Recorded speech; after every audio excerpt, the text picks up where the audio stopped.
Jannicke Mikkelsen is a Norwegian director and cinematographer specializing in immersive technologies like virtual reality and 3D, and the first Norwegian astronaut, female Norwegian astronaut. Australian Eric Phillips is Fram2's mission specialist and medical officer. He is a professional polar adventurer and guide, having spent most of his adult life in the polar regions. Germany's Rabia Roga is Fram2's mission pilot and will oversee research activities on board. Rabia is an electrical engineer and robotics researcher from Berlin who, on this flight, will become Germany's first female astronaut. Now, in less than 4 minutes, we should hear from the SpaceX launch director giving directions to the team as we get ready for propellant load. So let's take a moment, though, to hear directly from the Fram2 crew.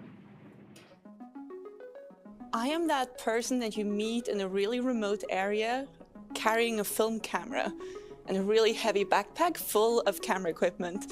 That is me. Right now, I'm pursuing a PhD in Arctic robotics. So I give brains to autonomous boats in the Arctic, which basically means my background is research. I work as a polar adventurer and guide. That essentially means that I'm taking myself and small teams, often customers, on expeditions typically to the North and South Poles. I have dreaming about space stuff for quite some time, and even as young as in my teenagers, I spent so much time following the missions, trying to calculate the orbit, trajectory, and pay very close attention, like what's going on different online forums.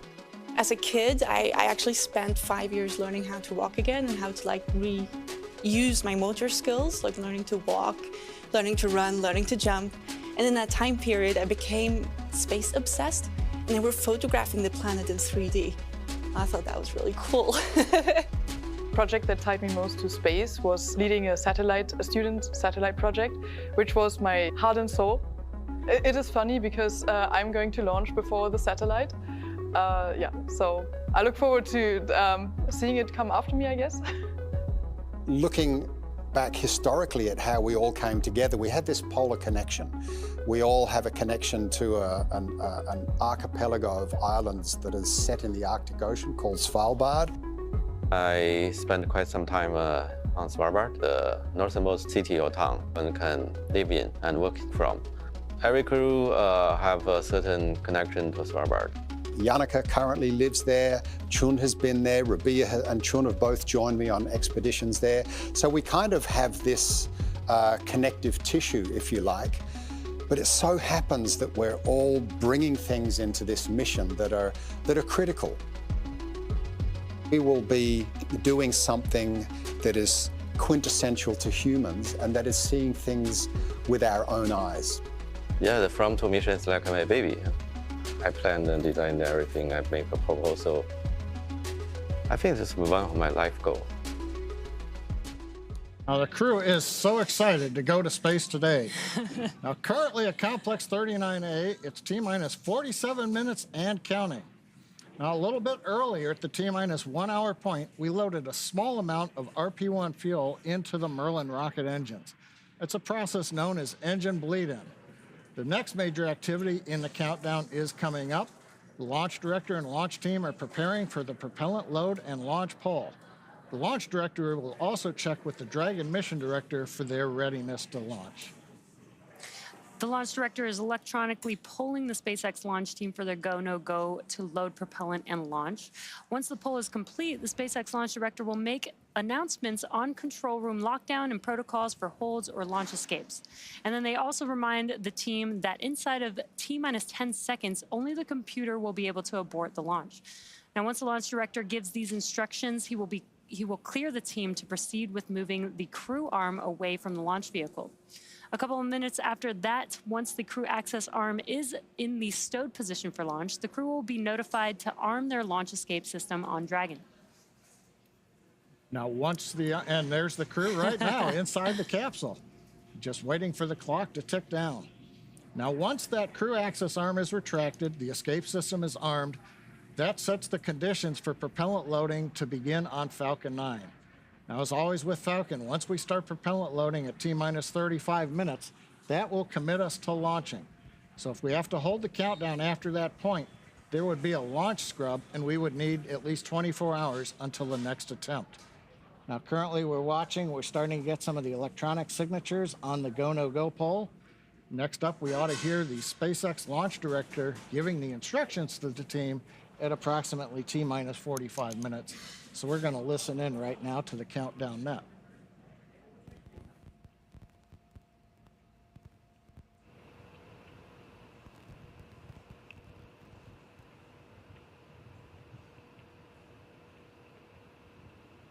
Looks like we've got all sign-offs on the go, no go poll.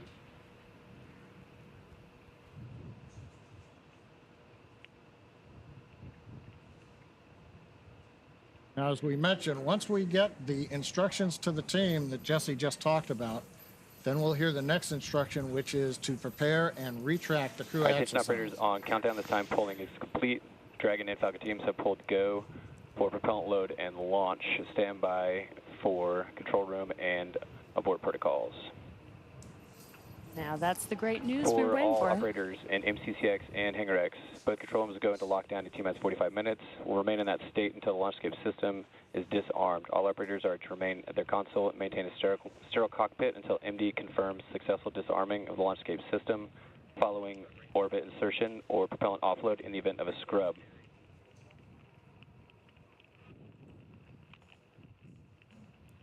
For non-urgent no-go conditions, brief the CE or LD and they will approve aborting the countdown. For urgent issues affecting the safety of the operation, operators shall call hold, hold, hold on the countdown net. Launch control will abort the launch auto sequence and immediately proceed into launch abort. At T-minus 10 seconds, launch control will be hands-off and relying on automated work criteria for the remainder of the count. Operators advise the launch director where the structural breakup or fire is imminent occurring per Dragon manual escape flight rules. Launch control. At this time, you may proceed with arming the crew arm for movement. Proceeding on crew arm at this time. And great news, that was that briefing we were just talking about, John. Everything so far is go for propellant load as well as go for launch. And both Falcon 9 and Dragon are ready for launch today. Propellant loading will begin on time at T-minus 35 minutes. And right now... Crew arm retraction has started. What perfect timing. The crew access arm is now going to retract away from the vehicle, and there's a great view of that. I'll see if we get the shot from inside the white room, which we sometimes get. This is one of the last major visual milestones we'll see in preparation for liftoff. Once we get the arm retracted, and there's a view from inside the white room, as we are moving away from Dragon. You can see the spacecraft there on top of the Falcon 9. Once we get retracted, we'll also hear the call out to arm the launch escape system. Once that's confirmed, we will then wait for the T-minus 35 minute mark, 7 minutes from now. That'll begin F9, Falcon 9 propellant loading. Now, the day began for the Fram2 crew members with suit up a couple hours ago. And the crew also has their tablets, which provides them with all the information that they'll need for the mission. Shortly Crew after... arm retraction is complete. Good call out. Yeah, we should hear the LD tell the MD to go ahead and arm escape system on Dragon next.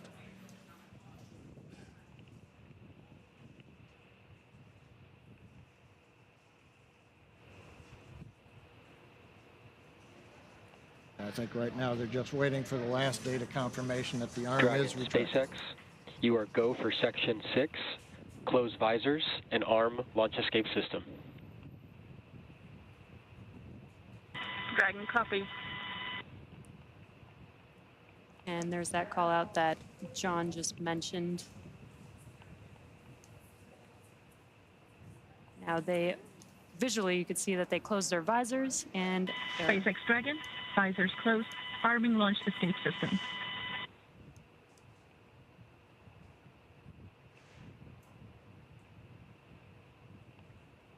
As a reminder, right now we have the 4 crew inside Dragon. They're the only people inside. The blast area, the hazard corridor has been cleared. The SpaceX copies, we're monitoring. Monitoring indicates that the Dragon team here in mission control, They're looking at the telemetry, making sure that the escape system, all the valves open, everything works, and that we have armed the escape system correctly. As I mentioned, we've got the 4 crew in the capsule. Before the T-minus 1 hour point, the support team actually left the pad, so they're clear. So these are the last people on Complex 39A. I mentioned some tablets that the whole crew has. They also have some displays right in front of them that the vehicle commander and pilot are able to see and monitor all the procedures that are happening with the vehicle. And now the view from 39A, nice view of Dragon, the spacecraft. You've got the pressurized section on top, and then the Launch trunk escape section. system is verified armed. Excellent news. Confirmation from the Dragon team that the escape system is armed. So we're all ready and set for that propellant loading to begin. Yep, we got another 4.5 minutes before we can start propellant loading. We saw the crew access arm come back, and we've talked about it before. It rotates away slowly. It took a couple of minutes or so before we got the call out that it was in the launch or the stowed position. Now, if there is an emergency where instead of Dragon using the Super Dracos to launch itself off of the Falcon 9, if they just said, hey, crew, you've got to get out, but do it fast, that arm doesn't take that slow amount of time to get back towards the capsule. It has a high-speed mode, and it will swing back in seconds, not minutes. So if we actually had to open up the hatch, let the crew get themselves out and get down the arm, we can do that very quickly so that the access rotation is not indicative of how we would support during a contingency.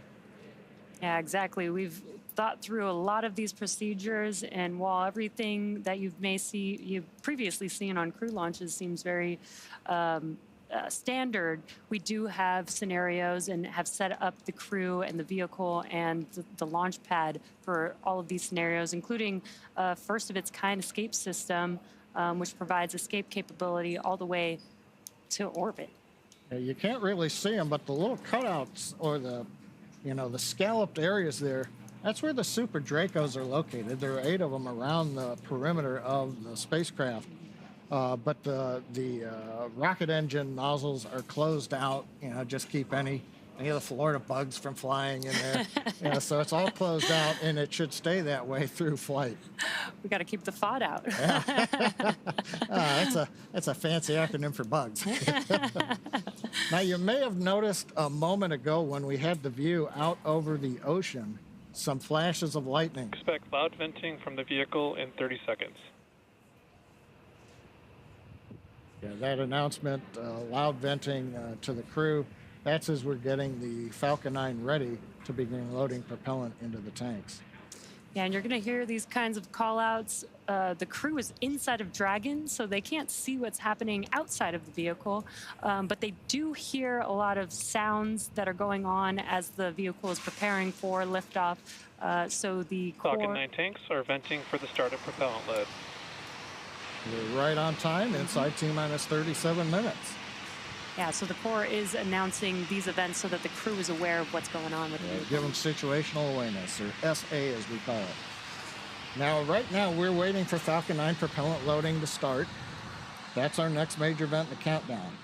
We'll hear the call out on the countdown net that launch auto sequence has begun, and the crew will be informed of that by the launch director. So we'll begin with loading fuel onto both stages, both stage 1 and stage 2, as well as liquid oxygen onto the first stage. Now, that second stage fuel loading finishes fairly rapidly. The fuel tank on second stage is not as large compared to first stage. So we will actually finish that in several minutes, and then we will begin loading liquid oxygen onto the second stage.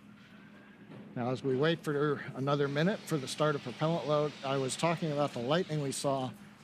We've had lightning in the area. We had a front just go through, and before we came onto the webcast, we were violating multiple rules. Lightning, anvil clouds, thick clouds, electric fields. All of those are slowly going away. The front is quickly moving to the east, but you're looking at lightning that is actually heading away from the launch pad. And the launch weather officer at Kennedy Space Center, Cape Canaveral, is telling us that there's nothing behind this front. So fingers crossed, but we expect right now the weather will cooperate. But as a reminder, when we start loading propellant in 20 seconds, that's going to commit us to the T0, and that'll be our only chance for this evening. Yeah, John, you mentioned all the weather scenarios that we have. The most important is what's happening at T0 and beyond. So it sounds like we are still go for launch, regardless of the current weather. Propellant load has started. And great call out there. Propellant loading has begun. Right on time. So now the propellant load for Falcon 9 has started. That means the 8 Super Draco engines inside Dragon are ready to launch the capsule away from the Falcon 9 rocket in an instant, should there be any kind of emergency associated with the rocket or the pad.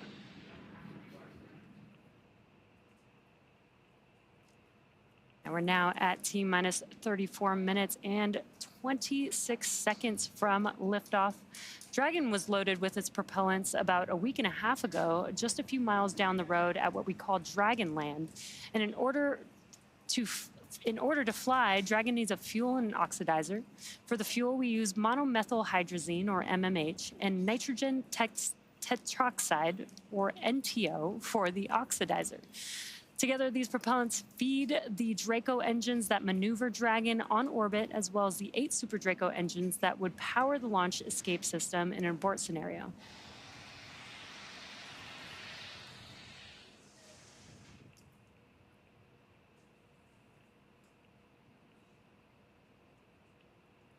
As we mentioned, in those abort scenarios, those 8 Super Draco engines inside Dragon are ready to be used should they be necessary.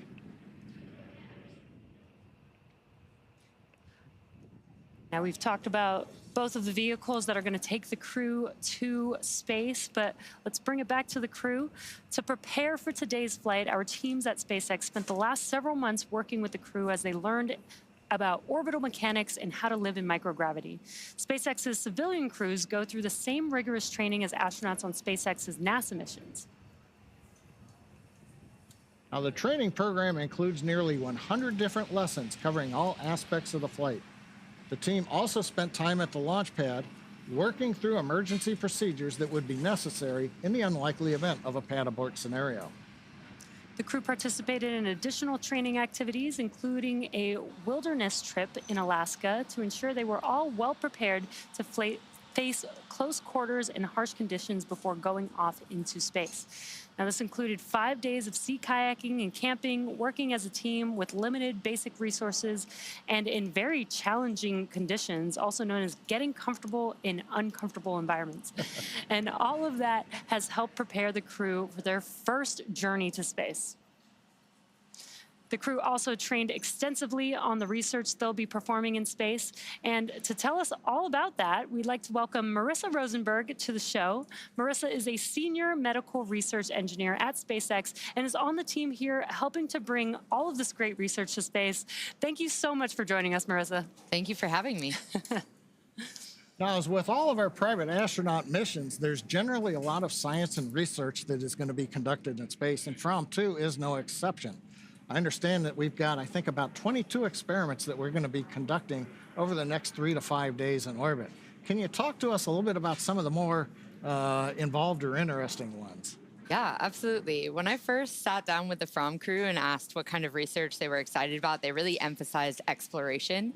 And so we found a lot of things that are firsts and are also going to help us on our way to explore the universe. And so one I'm very excited about is the very first X-ray in space. And what I have here is a mini X-ray generator and a digital detector plate. And so the crew is going to use these to take X-rays of different parts of their body. Why do we care about X-rays in space? A few reasons. One, if we're going to be walking all around the surface of different planets, we might have an injury. And an X-ray machine is a standard in any emergency room. But another interesting use is that bones actually lose their calcium in space from not being in gravity. And this machine can also help us measure astronauts' bone density, so we can actually keep track of how they're doing in that respect. And finally, this can allow us actually to look into machines. So if we have a machine that's malfunctioning, instead of having to take it apart and figure out what's wrong, we can just take an X-ray of it to diagnose the problems. Now, while the engineer in me is like, this X-ray device is really cool, I actually think it's really cool that we're kind of making life in space very similar to life on Earth. And you also have some other devices here with you that are doing the same thing. Yeah, absolutely. One thing I'm very excited about is that we will also be doing the very first exercise in Dragon. Now, Dragon is a smaller volume, so we have to get kind of creative with exercise. And how we're going to do that is with blood flow restriction. So blood flow restriction is where we actually cut off some of the blood flow to, in this case, the legs. And we're doing this with two different devices. The first are these shorts here. They're hydro shorts, and they use an elastic band with Velcro to reduce that blood flow. And the other are these Delphi cuffs that use an inflatable cuff to actually control that blood flow. And what this does is a force multiplier for exercise. So by reducing the blood flow, it tricks your muscles into thinking that you're working harder than you are. So you get a little bit more bang for your buck there. I don't know, exercise. I want to talk about exercise. I actually want to go back to the X-ray device. When I go to the dentist and they do my dental X-rays, they put a big lead apron on me and everybody leaves the room. You can't leave the Dragon capsule. So what are you going to do when you take X-rays in Dragon? Yeah, it's a really good question. You're right, you can't leave the capsule. So the most important thing that we do is consent the crew. So we really lay out exactly how much radiation we expect them to get from this device and what the risks are so that they can make an informed choice of the risks and the benefits. However, this device is FDA approved, and there's very little leakage of the X-ray outside of where you're pointing it. And it has these very cool, what are called collimator knobs, which control these lead plates that allow you to really narrow in the amount of X-rays that you're going to get. So you're really only getting X-rays in the area that you want to image. Yeah, that's really cool that we have the X-ray device to focus on the health of the people. We have working out devices to help them stay healthy. Now, it seems like they're going to need some nutrition, some food. Can you tell us more about some science experiments on that? Absolutely. I think food is one of the most challenging issues that we have to solve for long-term missions. And we are taking one step with Fram2. They will be growing the first mushrooms in space. And they are going to be growing oyster mushrooms, a very delicious varietal that doubles in growth every day. So it is, considered a perfect spacecraft. So we'll see how they do in microgravity. Okay. Now, I understand after we return to Earth, the crew's got one other medical experiment they're going to do, and that is something about unassisted leaving of the spacecraft. Can you talk about that? Yeah, absolutely. Again, we have to think about exploration. So right now, when Dragon splashes down, we have a whole recovery team and ships and fast boats, and it's very exciting. But when you land on the moon or Mars or any planetary surface, there's not going to be a recovery team there to greet you. So we really want to start understanding what crews are capable of right when they land. And the best way to start understanding that is on a relatively shorter duration mission where they are a little bit deconditioned from not being on Earth, but not as much as, say, a 6-month mission. So this is the safest environment that we can do this test. And we're going to have the crew hop out of their seats on their own, take their footrests off, go down, get their survival gear, get it out of the hatch, get themselves out of the hatch, and walk all the way to the medical bay without any assistance. No one's going to help them with their luggage. Okay. I see why they're going to be working out on orbit so that they can be prepared for when they come back. Exactly, exactly. Well, thank you so much for joining us, Marissa, and sharing the information on these devices and research that they're going to be doing in space. Absolutely. I can't wait to see the launch and all the great results. Coming up. In addition to the medical research, the crew will be operating an onboard amateur ham radio system, sending slow scan TV images as part of a high school and university age student competition, and they're calling it From to Ham. Now, while it is a competition for students, you can still try your hand at receiving images and solving the puzzle if you're a ham radio operator and you have the right equipment. You can check out the technical specifications at Fram2ham.com. spacecraft.com. Now, we had an opportunity to catch up with the crew to hear about several of the activities that they have planned for their time in space, including the Fram2 ham. Let's check it out. I'm an Australian polar adventurer, explorer. I've skied 4 new routes to the South Pole. These are expeditions that I've planned myself. I've looked at satellite imagery of these glaciers that have never been traversed before. And I'm going to have the opportunity as we fly over Antarctica and see those routes from above. The primary goal of this mission is the observation, polar observation. There have been humans flying into space since '61, and nobody's seen the South Pole, North Pole, extreme polar regions from orbit yet. We will be doing something that is quintessential to humans, and that is seeing things with our own eyes. It's my curiosity, like for years, what's Antarctica really like? We don't know what we're going to discover. We are exploring a part of planet Earth from space that has never been explored. As a cinematographer, I'm excited about filming the aurora.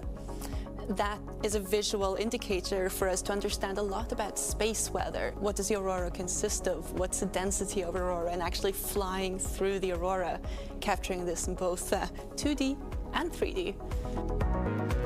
What I'm looking forward to do in space, looking forward to the research that we are going to do on orbit. I would say we have 2 main themes. So one is how do people adapt to extreme environments? Based on that, how do you increase the access to space for anyone medically without being a superhuman as in the olden days? I think astronauts before us were absolute heroes, right? But then it should shift from that to how does anyone go into space? I'm super excited for a ham radio competition that we will host. The idea is that we have different pictures of locations on Earth in the polar regions, which are also of relevance to polar history.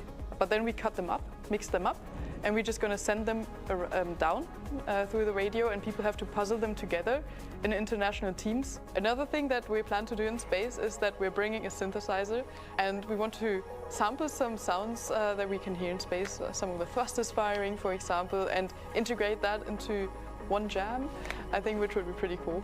We know that photographs of the Arctic and Antarctica are available on Google Earth and through satellite imagery, but to see them from orbit may reveal things about these 2 areas, the Antarctic and the Arctic, that we have previously not known.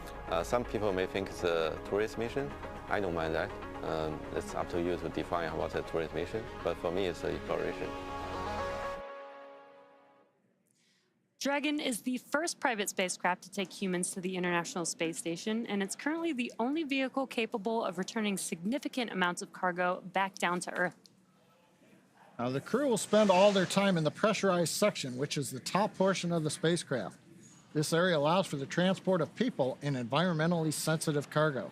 Dragon's trunk, which sits below the pressurized section, can carry unpressurized cargo if needed, and it remains attached to Dragon until shortly before re-entry into Earth's atmosphere. Now, we mentioned earlier in the show that this will be the first West Coast recovery with crew. This change was made to allow for the trunk to remain attached to Dragon through the deorbit burn, and then it will ensure that it falls safely into the Pacific Ocean. Like the Falcon 9 first stage, Dragon is also reusable. This will be the 4th flight for this Dragon named Resilience, which most recently supported the Polaris Dawn mission last year. And just like on Polaris Dawn, the Fram2 crew will have access to high-speed internet in space via the Starlink network. Dragon is carrying what we call a plug-and placer, a device that is linked to a Starlink terminal in Dragon's trunk, which is connected to a router, providing Wi-Fi for the crew. The placer is responsible for establishing and maintaining a laser communications link with Starlink satellites, which will be in orbit with Dragon. Using this hardware, Dragon will attempt to talk to Starlink the same way Starlink satellites talk between themselves, which is with lasers. Now, over the last 5 years, and not including Fram2, Dragon has supported 16 human spaceflight missions and flown 62 crew members representing 14 countries. Through the Axiom, Inspiration 4, Polaris Dawn, and Fram2 missions, Dragon is helping lay the groundwork for deep space exploration, rapidly expanding our knowledge of how humans can adapt, live, and work in outer space. Dragon has proven to be quite a versatile spacecraft. It can autonomously dock to the space station when outfitted with the ISS docking adapter, which you can see on your left hand of the screen. Dragon can also be configured with hardware to support a spacewalk, which made its debut on the Polaris Dawn mission last year, and you can see that on the right hand of your screen. And in free flyer mode, in the center of the image, that's the docking adapter removed, swapped out for a cupola, and that's as it's configured for the Fram2 mission. And right in front of us, this is actually a mock-up of the cupola right here. It's essentially a large dome-shaped window, providing incredible 360-degree views while in space. Hello, Sarah. Now, the cupola first debuted during the Inspiration 4 mission in 2021. Now, Dragon does have Stage other 2 RP1 load is windows on the sides of the spacecraft that the astronauts can use, but they're a lot smaller. The cupola replaces the docking port or Skywalker hardware at the nose of the spacecraft, which is not needed since Fram2 will not be docking with the space station or doing a spacewalk. And being surrounded by a glass dome is probably the closest feeling you can get to being out in space without going outside of the spacecraft. And Fram2 will be the second crew to experience Dragon's cupola while in orbit. Here's a little bit more from the SpaceX team on developing the largest window in space. When we started thinking about the cupola, it's more than just another window in space. It's an extension of the Dragon spacecraft. So when we got into concepting, it has to have the same feel and aura of the actual Dragon spacecraft.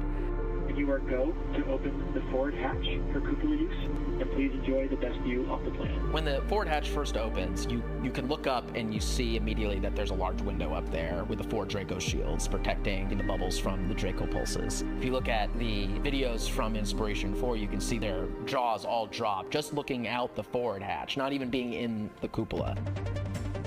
The most notable thing to me is that it looks so simple on the outside, but the deeper you go, the more you uncover more complexities within it. There's 3 different bubbles that make up the cupola. The exterior-most bubble is our thermal bubble, which is designed to protect from micrometeorite debris that we could experience on orbit. The center bubble is the pressure pane, which holds in all the pressure. And the innermost pane is our scratch pane, designed to protect from anything that the crew inside might be doing. It's actually made from acrylic and polycarbonate layers, but you also have technologies that are in, say, fighter aircraft that are applied to the cupola. We have a coating called indium tenoxide, which keeps the temperatures down on the inside of the cupola space. All these aspects are tested on the ground and made sure that we operate safely and that we know that when the astronauts are going up there that they have a great time. What makes this the largest window in orbit? It's just the overall size of it. I feel like it's just so immersive, like you're inside of the bubble and you're looking out and space is literally all around you. I think the experience of having the cupola on Dragon makes it such that Dragon is the experience. Even when we fly our short duration missions to the ISS feels like the destination and the experience, whereas having the cupola on Dragon really makes Dragon and being inside the cupola the destination. When you get into the cupola, it feels almost like you're on a spacewalk. The Earth all around you, the stars, sunrise, sunset, getting up in there and looking out is a one-of-a-kind experience.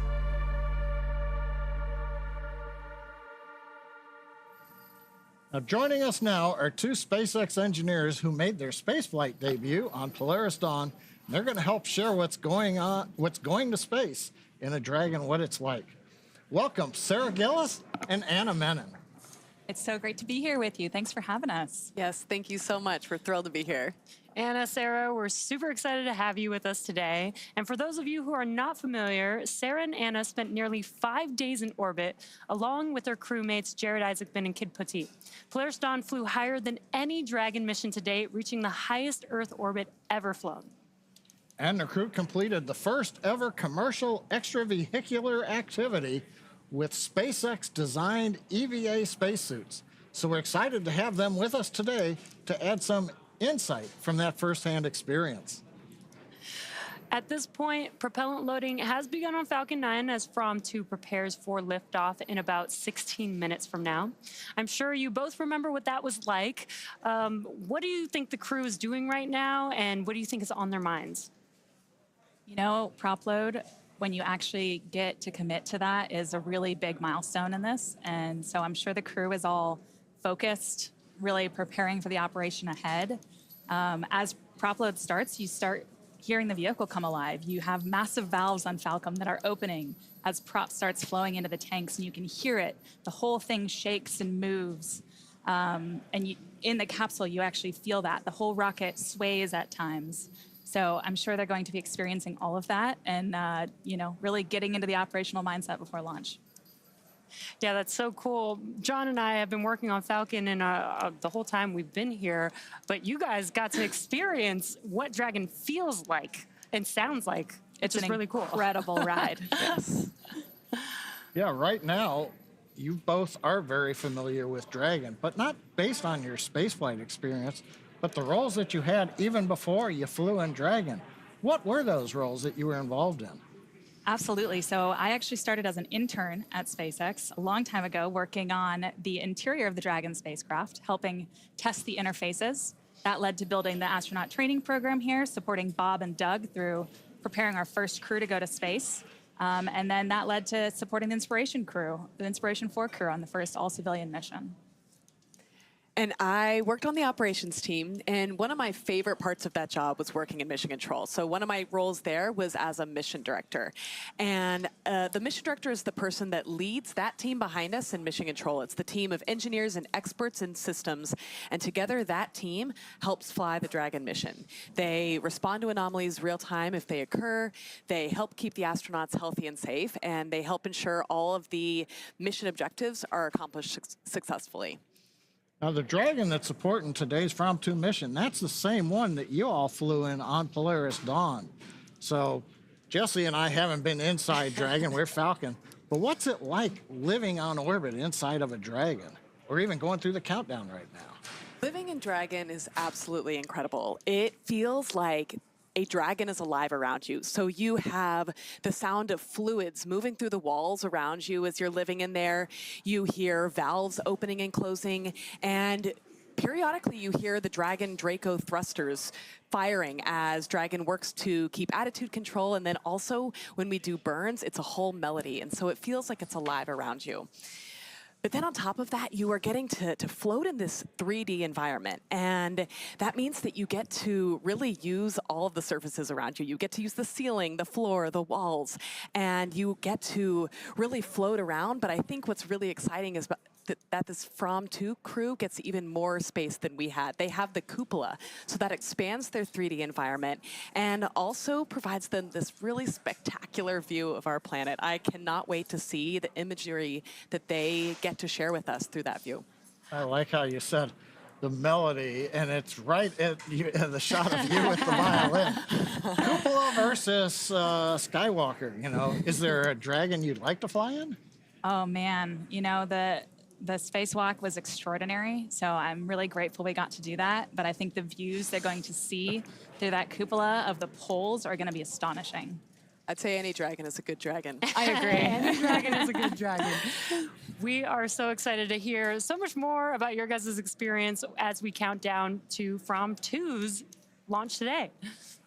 So we're about T-minus 12 minutes from liftoff, and while the countdown continues, let's meet the launch vehicle taking Fram2 to space today. Take a quick look here in the last minutes, but Falcon 9 is the first orbital-class rocket capable of reflight. For this flight, it'll be the 6th time this first-stage booster has supported a mission. Now, together, Falcon 9 and Falcon Heavy have completed more than 450 launches, including one earlier today, and over 380 reflights. That's a lot of launches. And the Merlin 1D engines on the first stage are optimized for sea level. These achieve 190,000 pounds of thrust each during ascent and descent. And at liftoff, Falcon 9's first stage has thrust greater than 5 747 airplanes at full power. And the MVAC engine, which has a much wider nozzle, is optimized to 220,500 pounds of thrust in vacuum. Can you tell us how the ride was on Falcon? Riding on Falcon is extraordinary. It is my absolute favorite roller coaster. At liftoff, you are momentarily suspended in a way that just defies physics. And then you start accelerating, pushing out through the atmosphere. I think a moment that stands out is main engine cutoff when you're first thrown into your straps, and it feels like the longest 11 seconds while you're waiting for a second stage engine to ignite. And then you start accelerating, and finally you end up in your orbit. Again, engines cut off, you're thrown forward, and then it's totally calm. Everything kind of lifts off, starts floating around you, but it goes from really loud to really quiet and serene. Can you imagine saying that it was really calm when you're going 17,500 miles per hour? Believe it or not, it is. That's pretty wild to hear. Yeah. Now, when Polaris Dawn returned to Earth, you splashed down off the coast of Florida, but this flight, Fram2, is the first time we'll be heading to the new location. Recovery operations for Dragon missions will now take place off the coast of California. That, as we said, will ensure that Dragon's trunk, when it's jettisoned during reentry, will re-enter over the Pacific Ocean. SpaceX engineers did some tremendous work to adjust for the new trajectory. That included changing how Dragon maneuvers before deorbiting and when the trunk is separated from the spacecraft. So while a different trajectory than your return to Earth, what was it like for the two of you when you were coming home from space? The return from space is also exhilarating. You still have those same heavy G-forces like you felt on the uphill, but instead of lasting for tens of seconds, they last for many minutes in duration. So maybe 7 minutes with those G-forces pressing you into your seat, feeling that pressure on your chest. But then on top of that, as the Dragon spacecraft is coming back through the atmosphere, the air around it is heating up, and you get this light show out your windows. There are neon pinks and oranges out your windows with occasional flashes of flames, and that is just the most remarkable view. That is so cool to hear all the different experiences you guys seen, your own fireworks show a little bit. Now, as we mentioned earlier, after splashdown, once Dragon's hatch has been opened, the crew will attempt to exit the spacecraft unassisted. This is the first time this will be attempted with Dragon, and we are studying the crew's ability to exit Dragon without additional medical and operational assistance.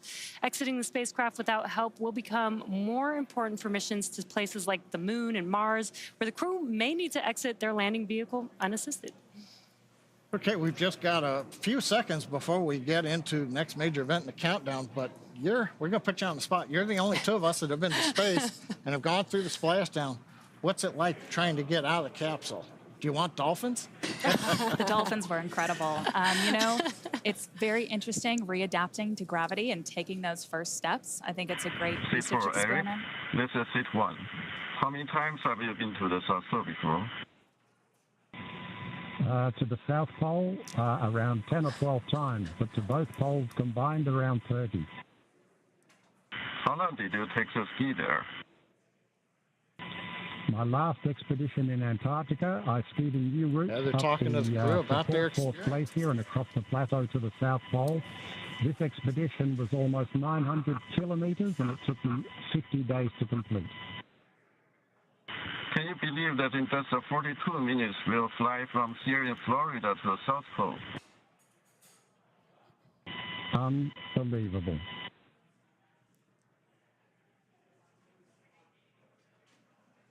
Sounds like they're talking to Eric Phillips about his experience in the Arctic. And yeah, he's going to go from pole to pole in 46 minutes in one of these orbits this time around. But you're talking about, in the last seconds here, what it was like actually with splashdown, and then you got to get out. It's one of the coolest moments coming home and getting to see all of the people back on the boat to get you out. Stage 1 has started. And so I think it'll be really interesting to see them kind of get more equipment out and proceed out of the capsule by themselves. And we just heard a stage 1 engine trill has begun. You guys being on the vehicle during this time, could you feel that or hear that happening? So I remember, notable kind of popping sounds as we progressed through different major stages of the prop load. At this point in the countdown, I remember getting really focused, knowing that we were really close and those seconds are just flying by.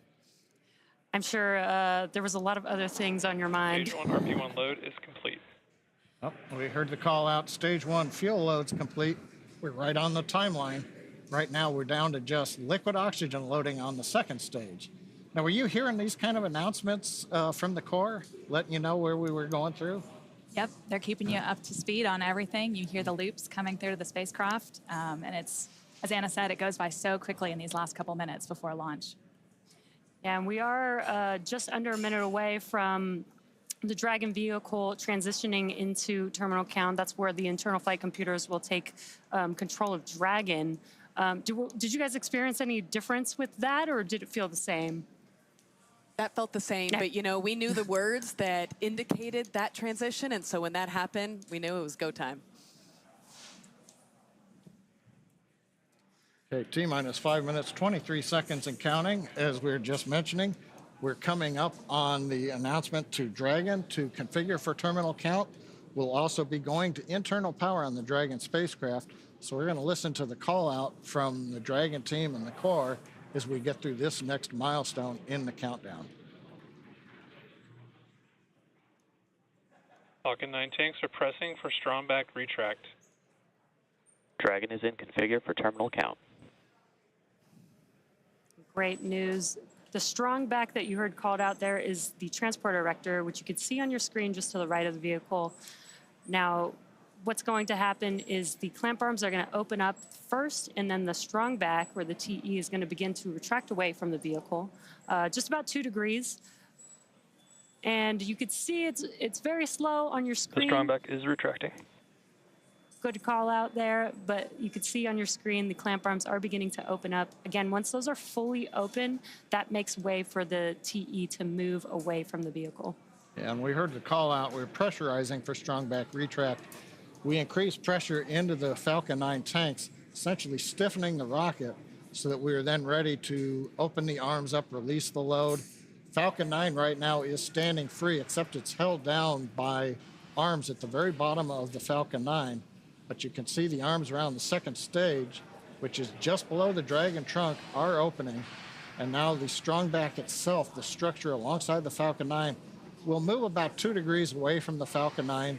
And then at liftoff, hydraulic arms will pull it to a position 45 degrees away as the Falcon 9 lifts off from pad 39A. Now, next activity we ought to hear is the strong back retract is complete. We might hear that call out, we might not. And then we're also finishing up liquid oxygen loading on the first and second stages. Yeah, at this point, fuel is loaded on both the first stage and the second stage. As John mentioned, liquid oxygen loading on stage 1 should complete in about 10 seconds or so. And then second stage liquid oxygen loading should complete at T-minus 2 minutes.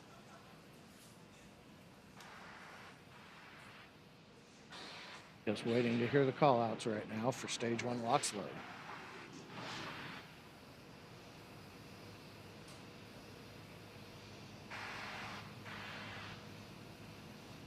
Stage 1 LOX load is complete. All right, we've got a good LOX load on first Dragon is stage. in terminal count and is on internal power. And we've got the confirmation Dragon has gone internal power, coming down from the crew back to the Dragon team here in the Mission Control Center. Next major activity, T-minus 2 minutes. Stage 2 LOX load will complete, and that'll finish loading all propellants on the Falcon 9 first and second stages.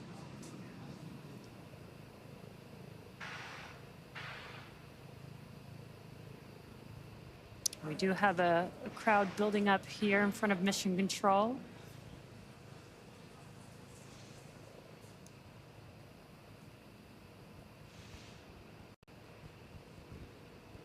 Stage 2 LOX load is complete. All right, Great right news. on time. Yeah. It's getting pretty exciting here as we get just under a couple minutes away from liftoff. Now that propellant loading is complete, that means that Dragon is in auto idle. 1 million pounds of kerosene fuel and liquid oxygen are now loaded on the Falcon 9 vehicle. And we will begin some venting. This will be some venting of the... Ground gas closeouts have started. Expect loud venting. Perfect timing. That venting is going, you may see some white clouds around the vehicle. We are venting out the liquid oxygen line, and that colder air meeting the warmer ambient air in Florida is creating that condensation. And I like to describe that like the condensation building around a cold glass of water. Now we're coming up on a minute where Falcon will go into startup. This is where the internal flight computers will take over. Falcon 9 is in startup. And now the vehicle. Dragon is in countdown. Vehicle is in startup. We're now just waiting for the final call from the launch director.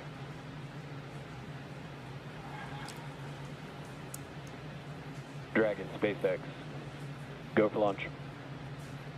And great news, we are go for launch. SpaceX Dragon, Fram2, go for launch.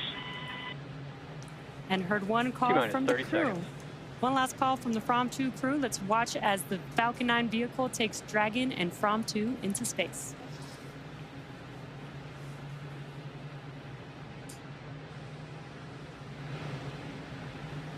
T-minus 15 seconds.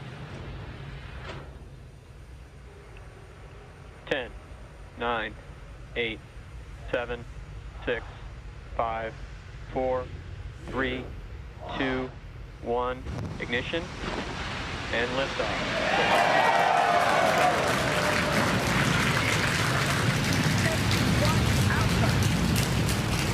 Copy, 1 Alpha. Vehicle is pitching downrange.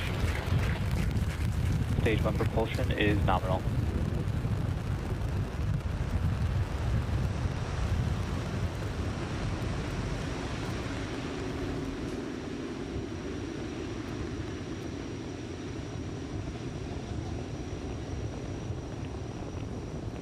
T plus 35 seconds into the Fram2 mission, the first ever human spaceflight mission to cover the poles. And we are throttling down the engines on the first Power stage. telemetry nominal. On the first stage vehicle for. Stage 1, throttle down. Oh, it's perfect timing with these callouts. We throttled down the engines for max Q, and there's max Q. It's the maximum dynamic pressure that the vehicle Falcon sees 9 on is ascent. supersonic. Confirmation we're supersonic. We're preparing to throttle back up on first stage Merlin engines. Stage 1, throttle up. Confirmation we're back up on power on the 9 Merlin 1D engines. Stage 1, Bravo. 1 Bravo Copy, called out 1 by Bravo. the crew. That means if there was a need for an abort with the first stage now emptying itself of propellant, Dragon would fly a different profile than if, say, right off the pad we had initiated. Waiting for the MVAC-D chill call. MVAC chill is underway. We're beginning to chill the second stage engine in preparation for its ignition, coming up in less than a minute from now. We also have a few events that are going to happen back to back. We'll have MECO stage separation and second stage engine ignition. MECO is main engine cutoff. That's where we will shut down all of those 9 engines, which you're seeing there on the first stage vehicle to slow Stage 1, throttle down. And we've got a live view of the crew on the vehicle at this moment, which is really cool. And we will have MECO stage separation and MVAC ignition in just about 10 seconds from now. We're beginning to throttle down the Merlin engines in preparation for main engine cutoff. You on the left looking up at the second stage engine nozzle. MECO. Stage separation confirmed. Stage 2. Copy, stage 2.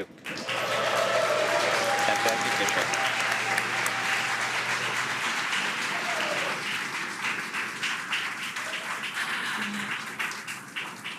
And there we just saw MECO stage separation. The MVAC engine has ignited, and we've also started the boost back burn on the first stage, which you can see there on your left-hand screen. Anna and Sarah, those were a lot of dynamic events that just happened right now that the Fram2 crew is experiencing, but you guys also got to experience that. Yes, I remember now we're in stage 2, and I remember that slow buildup of G-forces during this stage. The first stage, the G-forces come on fast, but the second stage, they're a bit slower. And so right now, you're starting to feel it come on faster and faster, and you feel that pressure into your chest. You feel yourself being pressed into your seat, harder to move your hands up. It's an exciting ride, and you see the minutes counting by until the moment that you know you'll be in space. Yeah, you're right, because Dragon, SpaceX, trajectory nominal. good call out from Guidance Navigation Control Officer. Trajectory is nominal for the crew. Dragon, copy. And Commander copies that call out. But yeah, you had a good point. Well, we talked earlier, the second stage engine's over 200,000 pounds of thrust. There's more than 200,000 pounds of propellant, so when it first lights, it's not accelerating very rapidly. But Sarah, what's it like when you get near the end of the burn? We heard Bob and Doug back on Crew Demo 2 call it like driving down a gravelly, bumpy road at high speed. It's definitely more, maybe a little more vibration than first stage because the engine is so much closer to the spacecraft. So you absolutely feel a difference in the sensations you experience when you're riding on the second stage. Cool. I'm sure the Fram2 crew is feeling something similar. They're still inside of Dragon, which is still attached to the second stage, and on your left-hand screen. SpaceX, trajectory nominal. On the left hand of your screen, you can see a view of the MVAC engine ignited. But coming up in a couple of minutes, we'll have the entry burn on the first stage, which is currently making its way back down to Earth. And we did perform a boost back burn on this one. Yeah, we did a one-engine boost back burn. We didn't have, normally when you launch to the east or northeast in a crew mission, you take advantage of the Earth's rotational velocity. But in this case, we're pretty much going straight south, and so you don't get that eastward velocity. So the first stage needed to use a little more propellant to get the crew up into the right position for stage separation. So we can't bring the first stage all the way back to land like we might do on an ISS mission. So instead, we're going to land on the drone ship, but not as far south as we would normally do Dragon, if this SpaceX, was trajectory nominal. something like a Starlink mission. Another nominal trajectory. Dragon copy, nominal. And the crew recites it back. We've got good comms with the crew. But yeah, Jesse, to your point, we are coming up on the second part of the return of the first stage, and that's going to be the entry burn.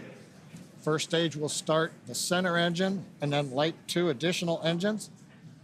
We should see that coming up right now in about 7 seconds.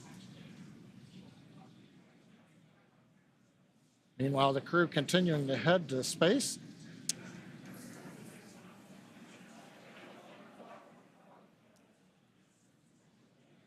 During this time, we would continue to monitor the altitude as the vehicle kept rising and rising.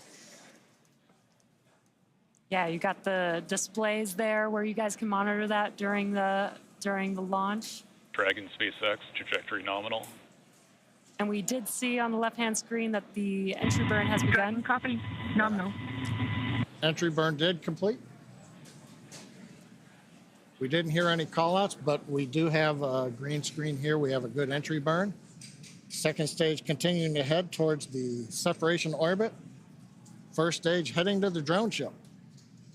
Stage 2, FTS has safed. We are expecting the landing burn on the first stage to occur in about 20 seconds from now. That'll just be a single engine burn on the vehicle. Once again, the M1D engines have about 190,000 pounds of thrust, which is just enough to slow the vehicle down just in time for landing. Panama. Copy, Panama. It's another abort call out on the second stage. You're on the space station, you hear it called Shannon. That tells you where you can reach if there's a problem right now.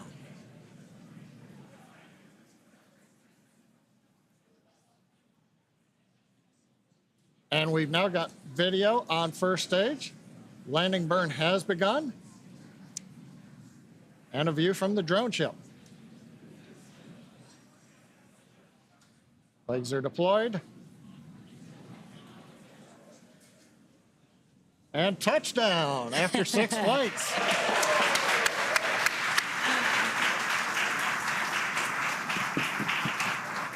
And the booster that has taken the Fram2 crew out into space has now made it back to Earth.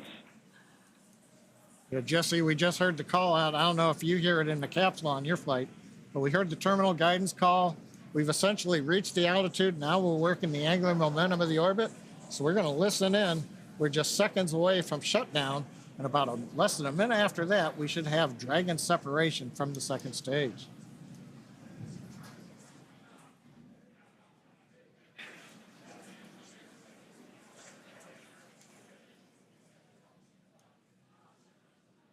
MVAC shut down.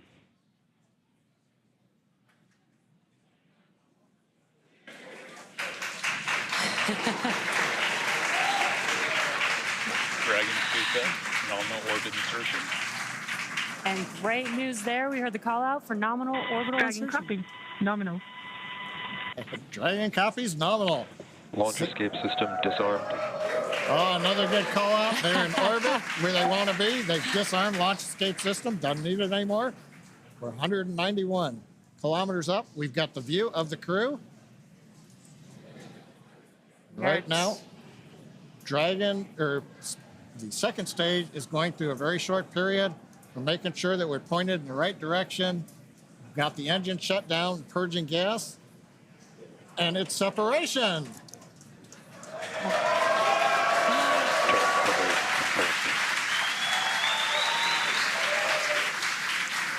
Fram2 crew is flying on its own on Dragon. Dragon, on behalf of the Falcon team, we're honored to deliver you safely to your polar orbit. Enjoy the views of the poles, send us some pictures, and our hearts and minds will be flying with you as you go over the poles. Have a great flight. And Dragon, this is your launch director here. Pretty wild to see the Fram adventure sailing to the poles once again, over 130 years from its christening. This time, though, with Starlink. Godspeed, Fram2. Cheers. Cheers.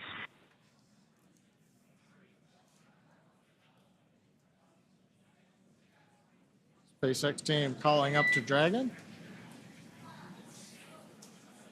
What you're seeing right now, the shots of Dragon, that was the Draco thruster checkout. And there's the crew. And I think Jesse and Sarah on the right next to one of the small crew windows, that's probably their zero-G indicator, as we call it. Yeah, I can't quite make it out. Dragon SpaceX, nominal dehumidifier activation and service section Draco checkouts. Dragon copy. Nominal.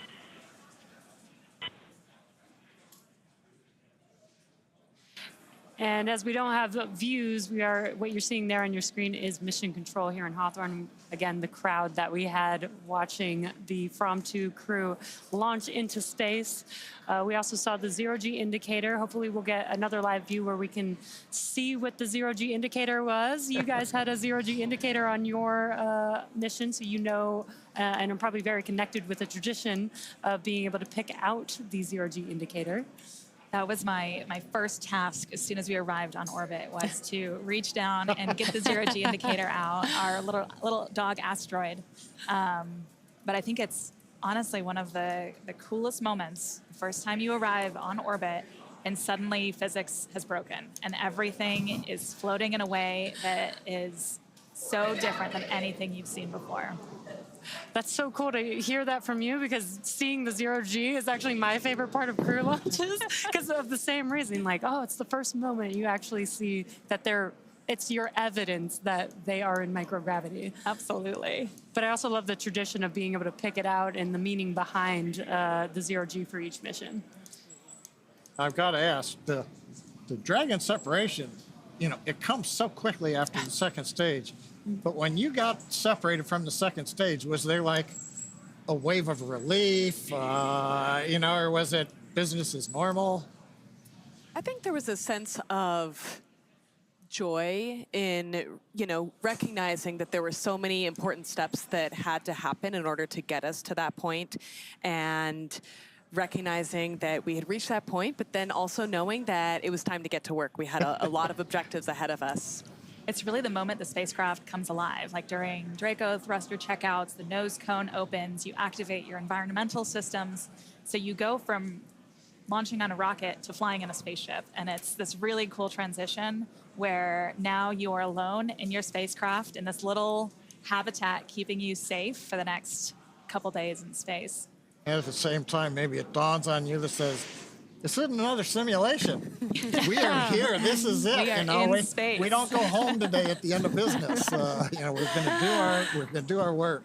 And you two are very familiar with training over and over again. And now you guys got to experience space. The Fram2 crew is now in space, in orbit, but there's still events happening, as you mentioned. We talked earlier about kind of maybe feeling a little calmness, but you said that there's still things that you can hear going on. Can you hear like the nose cone opening? Do you recognize those events by the sounds? You certainly recognize the Draco checkouts by the sounds. Just like you have that melody for Burns, it's a particular melody for the Draco checkouts, and it's fabulous. They do work in sync with each other, Yes. right? I don't think we heard the nose cone at all. Yeah. You watch it, you see the video Okay. feed of it opening, but it's very quiet. Okay. That's one thing. We're listening to some of the nets. The next activity that Dragon goes through right now is the nose cone deploy sequence, which does not expose a docking adapter to go to the space station. It exposes the cupola, so the crew will get a view right off of the bat. But we're waiting to hear any call-outs if the various hooks have finished retracting, and now the nose cone deploys, flips on the hinge, and then exposes everybody to the great views that hopefully they're getting through the cupola on space. Yeah, I think they'll be, once they get out of seats, they'll have to get out of their suits, and then that nose cone is open. They'll have the forward hatch between them and the cupola at first. And then at some point in the mission, they'll get the go to proceed with opening that. But I'm so excited for them to get into the cupola for the first time. Yeah, I stand corrected. They can't look through the window yet. And we've got confirmation on a back net that the nose cone is open. So another major milestone on the mission. So overall, it's, what can we say? The Fram2 crew, they're now in orbit.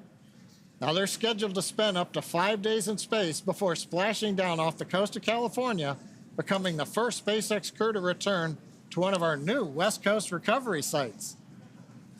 The Fram2 mission is the first human spaceflight in polar orbit and will fly over the North and South Poles and unlock new possibilities. Throughout the 3 to 5 day mission, the crew plans to conduct 22 research projects to help advance humanity's capabilities for long-duration space exploration and understanding human health in space. And we really want to thank both of you, Anna and Sarah, for joining us today, sharing your insights, sharing all of your experience, especially throughout the dynamic events happening with the Fram2 crew. Thank you so much for having us, and Godspeed Fram2. Yeah, thank you so much. Godspeed Fram2, Godspeed Dragon Resilience. And thanks to both of you also. Now, of course, we'll be back to bring you the live coverage of Splashdown when the crew returns to Earth. Now, you can stay on top of updates from the crew by following us on X at SpaceX. We can also keep tabs on the mission with the Dragon Tracker on SpaceX.com. There's a view of the Dragon Tracker right now. You can see follows Dragon. So go to the webpage, SpaceX.com. You get an idea where Dragon is, and you notice right there, we are heading south to the South Pole right now, right on trajectory. So I also want to thank the Range and the FAA for supporting today's mission. And thank you all for watching and logging on. And we'll see you next time.